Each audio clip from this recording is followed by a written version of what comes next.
Hi there. I want to read this article called Susceptibility to Mental Illness May Have Helped Humans Adapt Over the Millennia. This was written by Dana G. Smith. I feel sad that I didn't credit it, I didn't verbally credit the author of the article about two spirits. Um, I I wish that I had. Anyway, nearly 1 in 5 Americans currently suffers from a mental illness, and roughly half of us will be diagnosed with one at some point in our lives. Yet, these occurrences may have nothing to do with a genetic flaw or traumatic event. Rudolf Nessie, a professor of life. Should I say Nessie like the Loch Ness Monster, or is it just Ness? Oh, and I think I said Rudolph instead of Randolph. Oh my goodness. Randolph Nessie, I'm gonna say Nessie because it's fun, a professor of life sciences at Arizona State University, attributes high rates of psychotic disorders to natural selection operating on our genes without paying heed to our emotional well-being. What's more, the selective processes took place thousands of years before the unique stresses of modern urban existence, leading to a mismatch between our current environment and the one for which we were adapted. In his new book, Good Reasons for Bad Feelings: Insights from the Frontier of Evolutionary Psychiatry, Nessie recruits the framework of evolutionary medicine to make a case for why psychiatric disorders persist despite their debilitating consequences. Some conditions, like depression and anxiety, may have developed from normal advantageous emotions. Others, such as schizophrenia or bipolar disorder, result from genetic mutations that may have been beneficial in less extreme manifestations of a trait. Scientific American spoke to Nessie about viewing psychiatry through an evolutionary lens to help both patients and clinicians. A big part of your thesis is that some traits of mental disorders can be advantageous or adaptive. A depressed mood, for instance, might be beneficial for us. Where do you draw the line between the normal spectrum of emotion and pathology? You can't decide what's normal and what's abnormal until you understand the ordinary function of any trait, whether it's vomiting or cough or fever or nausea. You start with its normal function and in what situation it gives selected advantages. But there are a lot of places where natural selection has shaped mechanisms that express these defenses when they're not needed,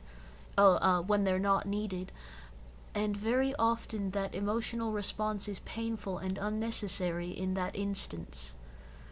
Then there's a category of emotions that make us feel bad but benefit our genes. A lot of sexual longings, for instance, don't do us any good at all, but they might potentially benefit our genes in the long run.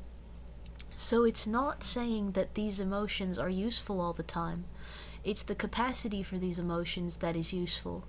And the regulation systems were shaped by natural selection, so sometimes they're useful for us, sometimes they're useful for our genes, sometimes it's false alarms in the system, and sometimes the brain is just broken.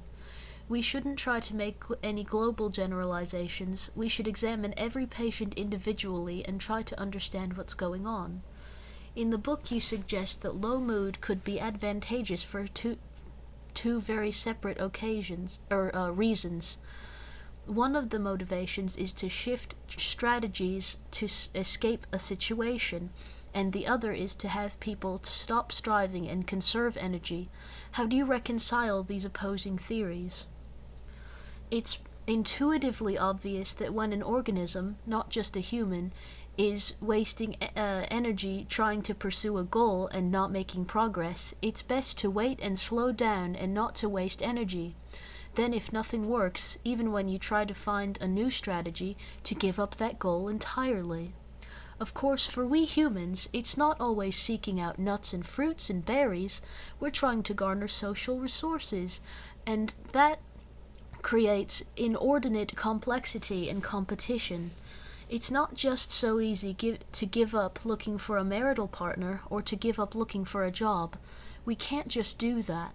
These moods are guiding us to try to put effort into things that are going to work instead of things that are not going to work. That doesn't mean we should just follow them, but it does mean respecting them more and trying to figure out what they might be telling us about the things we're trying to do in life. Could treating someone with antidepressants be disadvantageous then if low mood is a normal coping mechanism? Evolutionary pathology I see very much as a subset of evolutionary medicine in general, and one of the most practically useful insights of evolutionary medicine is that we should be analyzing the costs and benefits of blocking every single defensive response, whether it's fever or pain or nausea or vomiting or cough or fatigue. Usually, because of the smoke detector principle, you can block these things safely.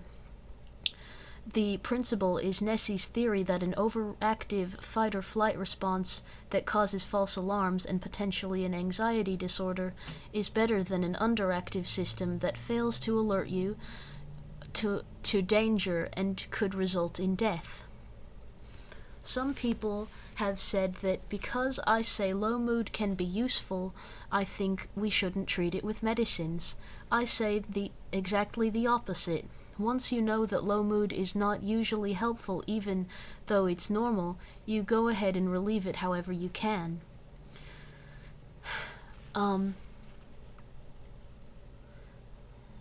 You talk a lot about genes in the book, but also we've come up short in looking for genes for depression or schizophrenia.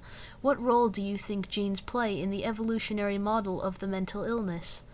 First of all, there are two very different categories of illness that should be kept separate.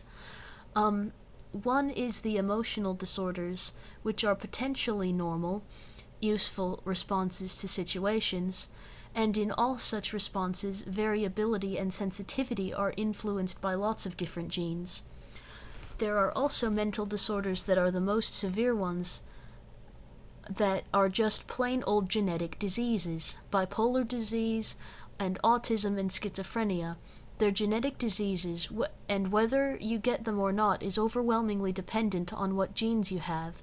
But why would a strong inheritable trait that cuts fitness by half not be selected against? I think this is one of the deepest mysteries in psychiatry. What could some of the potential benefit of these latter conditions or other uses for these genes?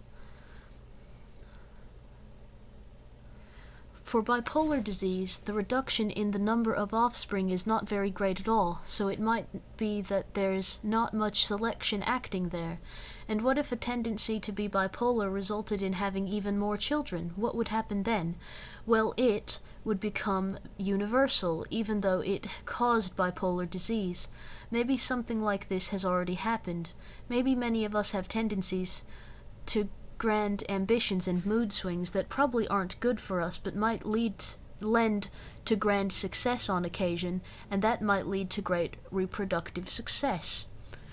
Then there's the cliff edge effect, which is the possibility that some traits are pushed very far towards a peak that's close to a place where fitness collapses for a few % of the population.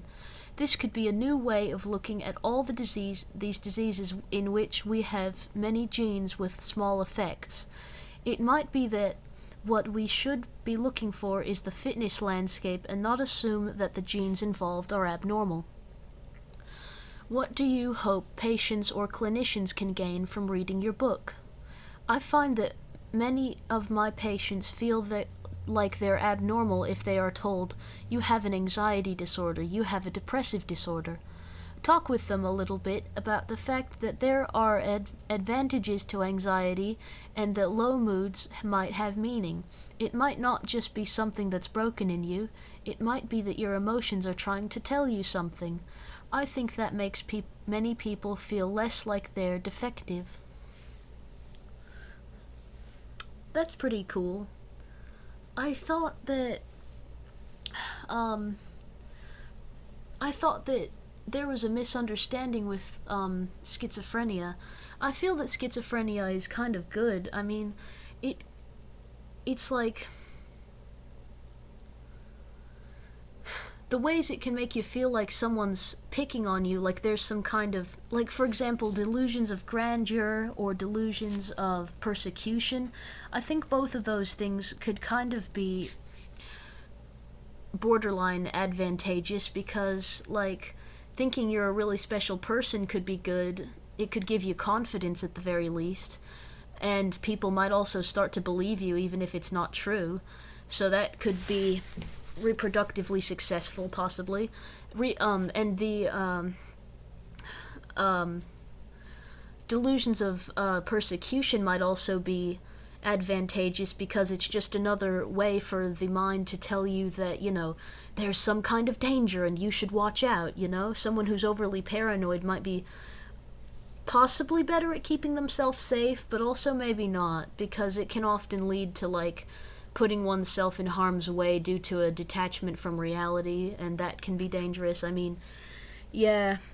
So it's still messy and hard to place, but I think that I can see the reproductive benefits to schizophrenia in some ways, or at least, like, staying out of harm's way type stuff. You know what I mean? Evolutionarily, whatever. So yeah, I don't know, man. This was a pretty interesting read right here. I think that'll be it now. Goodbye.